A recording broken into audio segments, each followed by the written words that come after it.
ไปอยู่ไปอยู่เฮ้ยพีด้วยนะเอาเยอะเหรอเดี๋ยวมีคอนเทนต์อีกไม่เอาไม่เอาปลาอุ้ยนะเฮ้ย ปลาพันนะดิ มาดูเรื่องมองทางนู้น ปลาพัน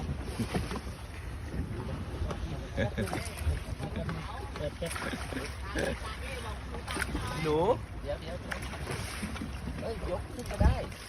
จับไปนี่เอ็น สายพี่ปอนน่ะ เฮ้ย